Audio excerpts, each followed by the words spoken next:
రమగారు. నమస్తే జయ. రమగారు, పతివ్రతల కథలు చాలా ఉన్నాయి మనకి. మనం కూడా కొన్ని డిస్కస్ చేసాము. చాలా రోజులు అయినట్లు అనిపిస్తోంది నాకు. మరి అలాంటిది ఏదైనా చెప్తుందామా? ఇప్పుడు మనం పతివ్రత కథలు చెప్పంగానే అమ్మాయిలందరూ మామూలుగానే మీరన్నీ మాంసకే చెప్తారు, అమ్మాయిలే బుద్ధిగా ఉండాలంటారని నా మీద ధ్వజం ఎత్తి పోట్లాడుతున్నారు. మన ఛానల్ ఏది కదండి, మన ఛానల్ అది. నేను ఎంతసేపు అలాగే అంటే మగపిల్లల్ని సపోర్ట్ చేస్తున్నట్టు ఆడపిల్లలకి అన్ని చెప్తున్నట్టు అబ్బో చాలా మంది అడుగుతుంటారు. ఇప్పుడు చెప్పబోయే మీరు అబ్బాయిల పేర్లు చెప్తారు కదా, అబ్బాయి అని. రమగారికి అబ్బాయి ఉన్నారు కాబట్టి అబ్బాయినే మెన్షన్ చేస్తారు. ఇది కూడా అంటారు.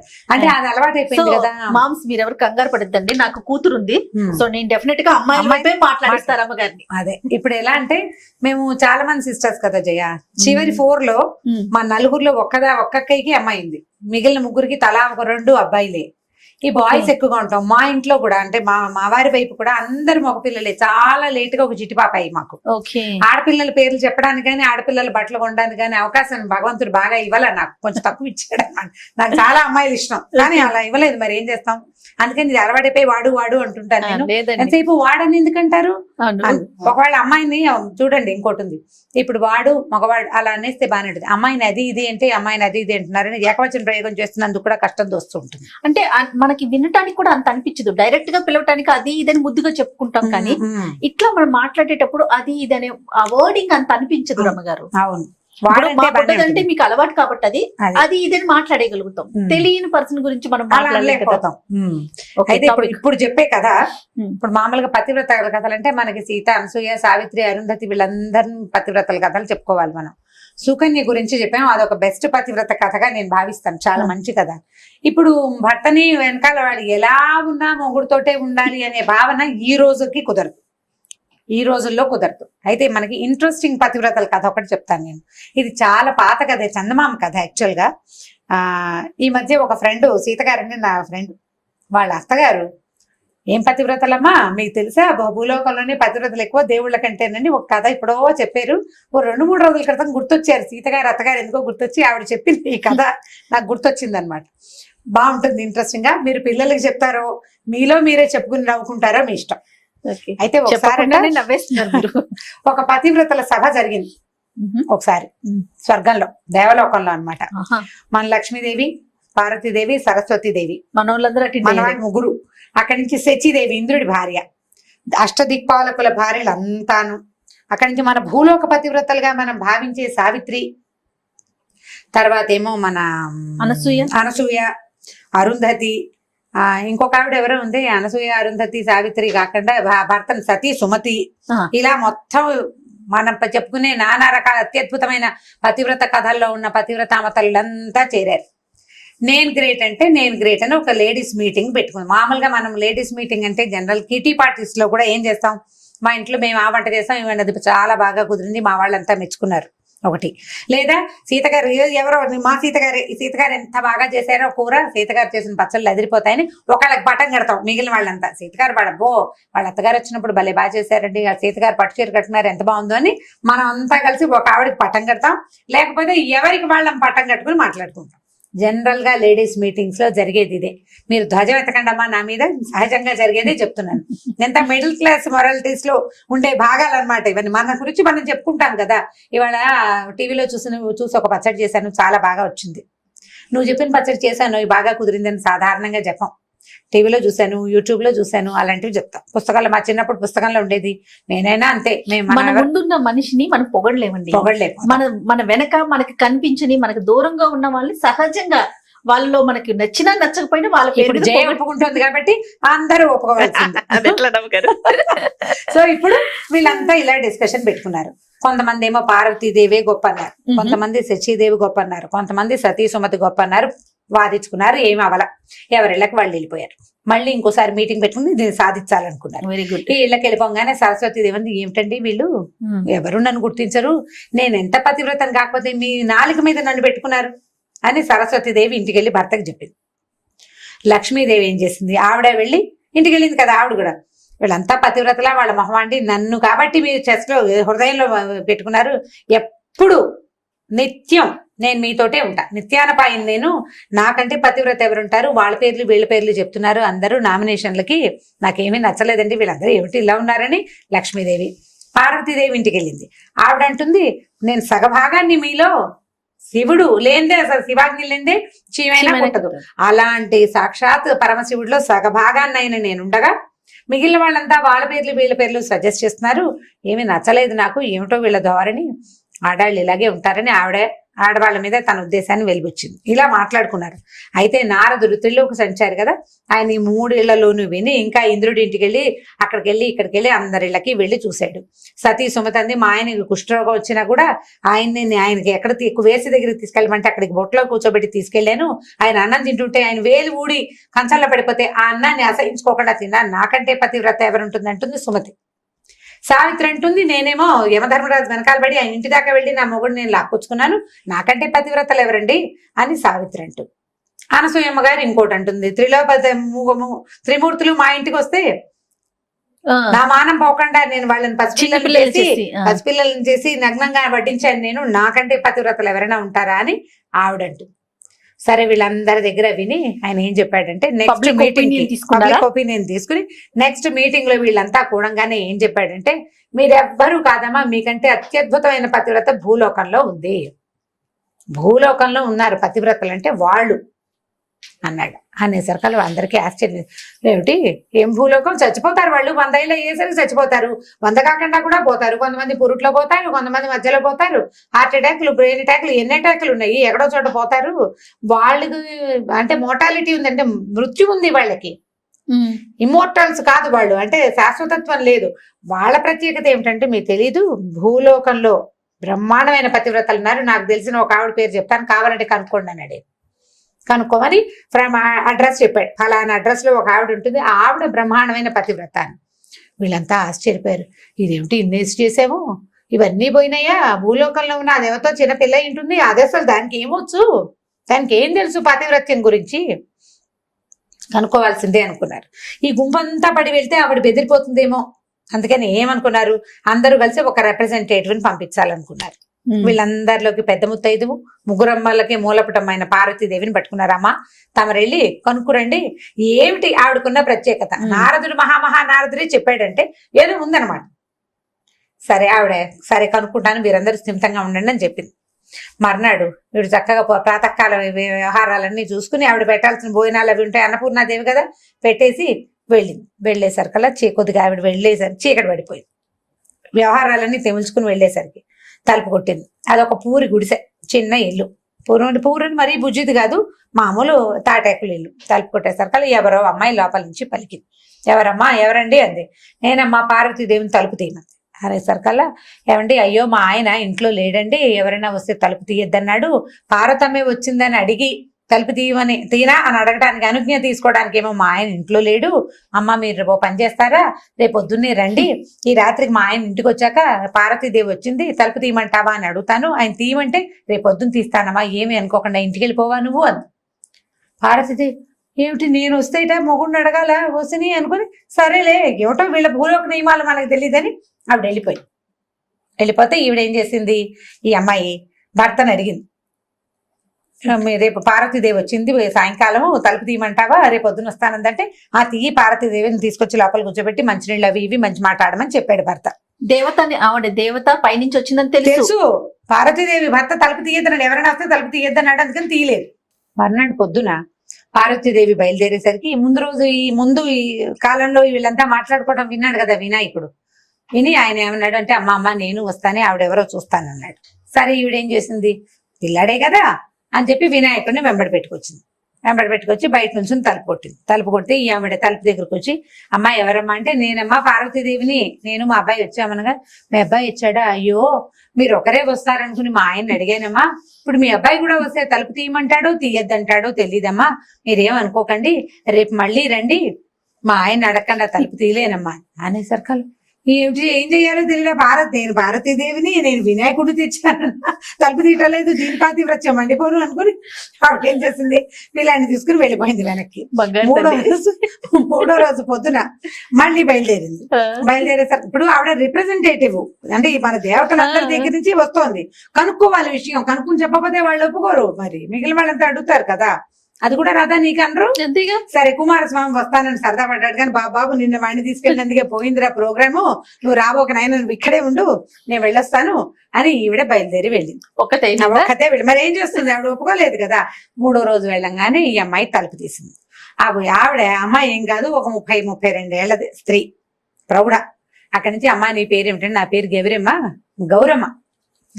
మామూలుగా ఊళ్ళల్లో గౌరి పేరుని గవిరి, గైరమ్మ అలా పిలుస్తారు. గౌరమ్మ, గవరయ్య పేర్లు కూడా ఉంటాయి. నా ఫేవరెట్ పేరు గౌరి. నాకు అమ్మాయి పుడితే నేను ఆ పేరు పెట్టుకునేది, నాకు ఎంతో ఇష్టం. అయితే ఈ గౌరమ్మ నీ బియ్యం పేరు. ఏం చేస్తావమ్మా నువ్వు? ఏం చేస్తావు? నేనేం చేయనండి, మా ఆయనకి మాకు బరువులు ఎత్తే కూలివాడు, కూలి పని చేస్తాడు మా ఆయన.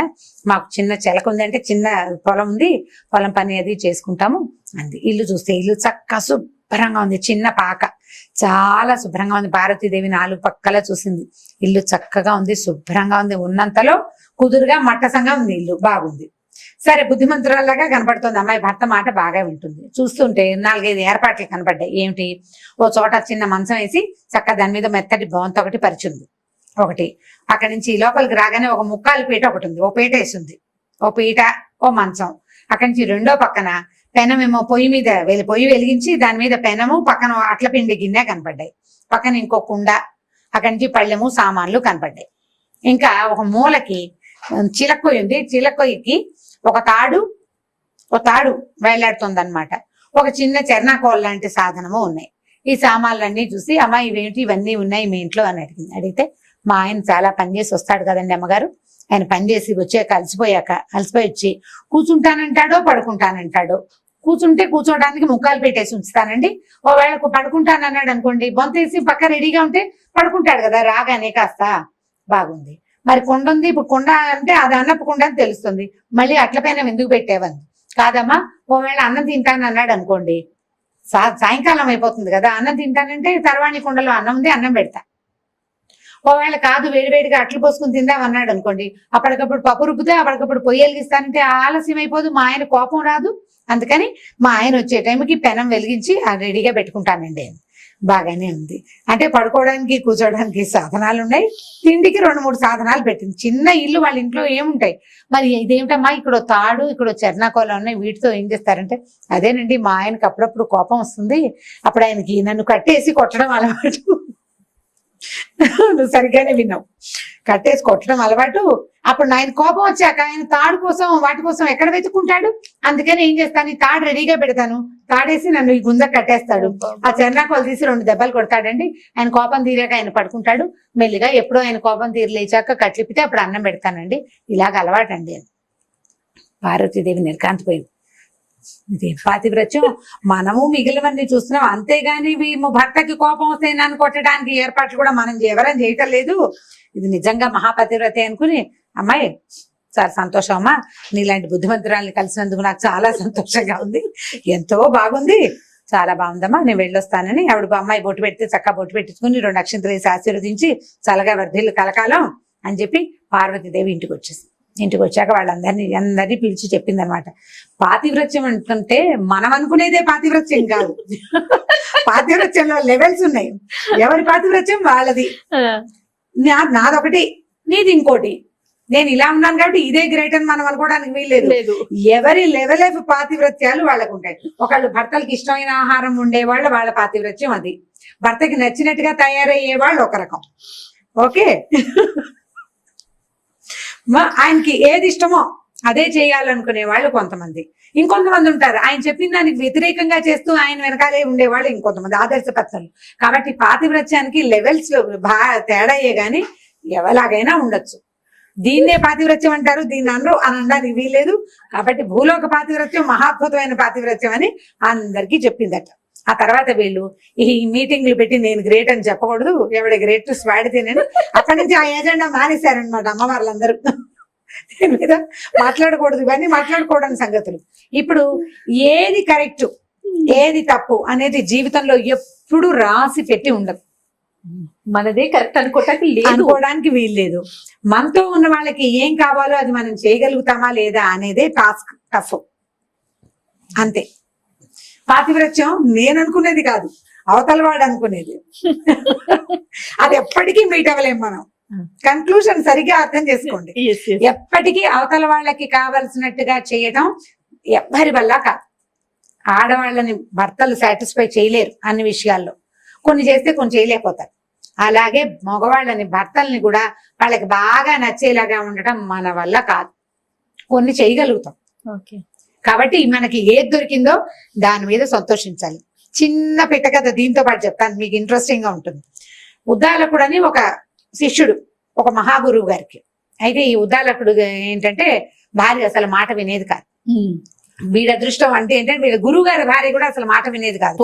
ఆయన ఎప్పటికప్పుడు ఆ భార్యతో పడలేక ఒరే పెళ్లిళ్ళు తీసుకోకుండా అని చెప్పేవాడు వాళ్ళ గురువు గారు.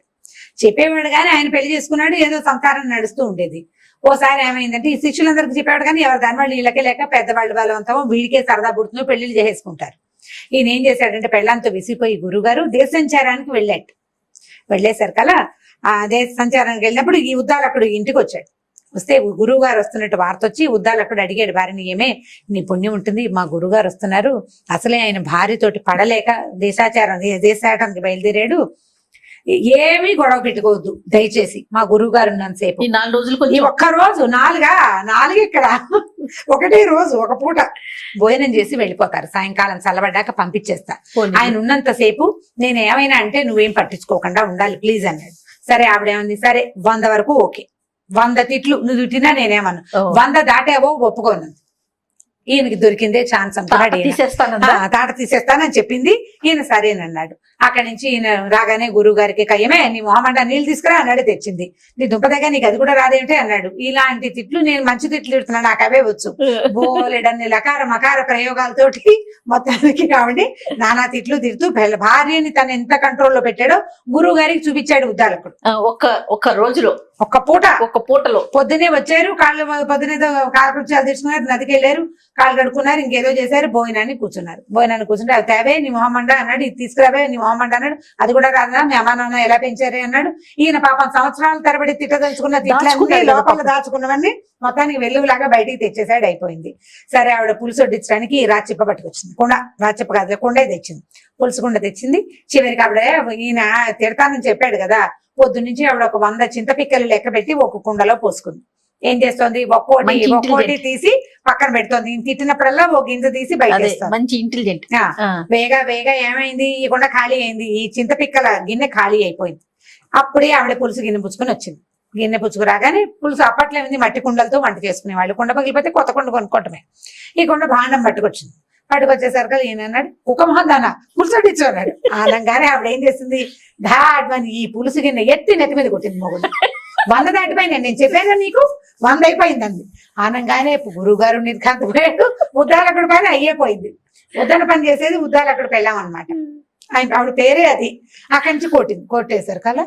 గురువుగారు లేదు, భోజనం లేదు, ఎట్లా కొట్లా ఉన్నది ఏదో తిన్నారు. ఆయన చావుదేవుడు బతుకు తీయడానికి గబగబా బయటకు వచ్చేసాడు. ఎట్లా కొట్లా ఆ భోజనం కాస్త ఫినిష్ చేసుకుని వచ్చాక, వరి నేను ఇంటికి వెళ్ళిపోతాను అన్నాడు. అదేంటి గురుగారు దేశాటనికి వెళ్తానన్నారు, ఏదో నా భార్యతో పడలేకపోయినా ఇలా జరిగిందండి, 100 తిట్లు అన్నాను, ఉద్రేకం ఉంచుకోలేక తిట్టానండి అన్నాడు. అనేసరికల్లా ఆయన అన్నాడు, ఇంకెందుకురా దేశాటన, మీ అమ్మగారు చాలా మంచిదిరా, ఇక్కడికి వచ్చాక నాకు అర్థమైంది ఆవిడకి ఎంత కోపం వచ్చినా కుండ పగల కొట్టేది కానీ ఒక్కనాడు నన్ను ఎత్తిన కొట్టలేదురా, మానవరాలు బంగారు తల్లిరా.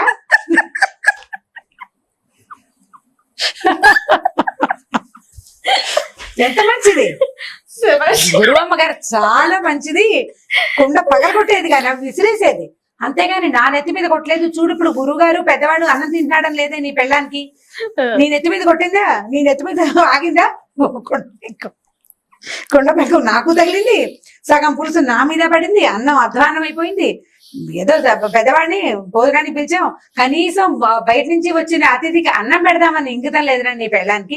దీనికంటే మా ఆవిడ చాలా మంచిది, పాపం ఏం చేస్తుందో తిట్టడానికి కొట్టడానికి మనిషి లేక ఎంత అవస్థపడుతుందో, నేను వెళ్ళిపోతాను రా అని గురువు గారి ఇంటికి వెళ్ళిపోయాడు. ఇప్పుడు పాతివ్రత్యం లెవెల్స్ చూసారు ఎలా మారిపోయినాయి. ఆవిడ గిన్నెలు విసిరేస్తుంది, ఇంట్లో నుంచి బయటకు వచ్చేసాడు ఈయన. ఈవిడ ఏకంగా నెత్తి మీదే పగల కొట్టేస్తుంది. కాబట్టి ఏది బెటర్మెంట్ ఇవి ఆలోచించుకుని ఈ కథని తల్లులు చక్కగా శ్రద్ధగా వినండి అమ్మా, బాగా అర్థం చేసుకోండి. ఈ 2 కథల్ని మీరు హస్బెండ్స్ కి చెప్పాలి. ఇప్పటిదాకా పిల్లలకి చెప్పే కథలే చెప్పాం. అవునండి. ఫస్ట్ టైము భర్తలకు చెప్పవలసిన కథలు నెంబర్ 1 శ్రీకారం చుట్టాం ఇవాళ. నేను ఎప్పుడైతే ఆన్ ఎయిర్ అవుతుందో ఫస్ట్ ప్రకాష్ కి షేర్ చూపించాను చేస్తాను నువ్వు. మా వారు వింటూనే ఉంటారు ఈ కథ, నేను చెప్తూనే ఉంటాను. మీకు అది చెయ్యక కదా నేను ఎంత మంచిదాన్ని మీకు అర్థం కావటం లేదని చెప్తుంటారు అప్పుడప్పుడు. చాలా బాగుందండి. ఈ 2 కథలు గుర్తుపెట్టుకోవాలి, వీటిని అవసరమైనప్పుడు వాడాలి. వాడుతూ ఉండాలి జాగ్రత్తగా. మళ్ళీ మోతాదు మించకూడదు. నాకు మాత్రం చెడ్డ పేరు తేకూడదమ్మా మీరు. రమ్మగారు చెప్పారని చూపించదా? నన్ను నా పేరు చెప్పకూడదు. రమ్మగారు మాకు ముందే చెప్పారని మాత్రం నన్ను చెడ్డ చేయొద్దు. నేను బంగారు తల్లినే మా ఇంట్లో. ఇబ్బంది చాలా పెడతారు బాగుంది. కొంతమంది. Okay. అలాంటప్పుడు దీన్ని వాడుకోండి. ఈ 2 కథలు పూర్తిగా అమ్మాయిల కోసం, అంటే తల్లుల కోసం అని చెప్పడం లేదు నేను, అమ్మాయిల కోసం. అమ్మాయిల కోసం. ఓకే, సూపర్ రమ్మగారు, చాలా బాగుంది. ఇంకొక స్టోరీతో మళ్ళీ కలుద్దాం. తప్పకుండా Thank you. ఎండింగ్ కూడా రావట్లేదు, నాకు నవ్వు వచ్చేస్తుంది. Right. ఇక ఈ స్టోరీ కనుక మీ అందరికి నచ్చినట్లయితే లైక్ చేయండి, షేర్ చేయండి, అలానే మా ఛానల్ ని సబ్స్క్రైబ్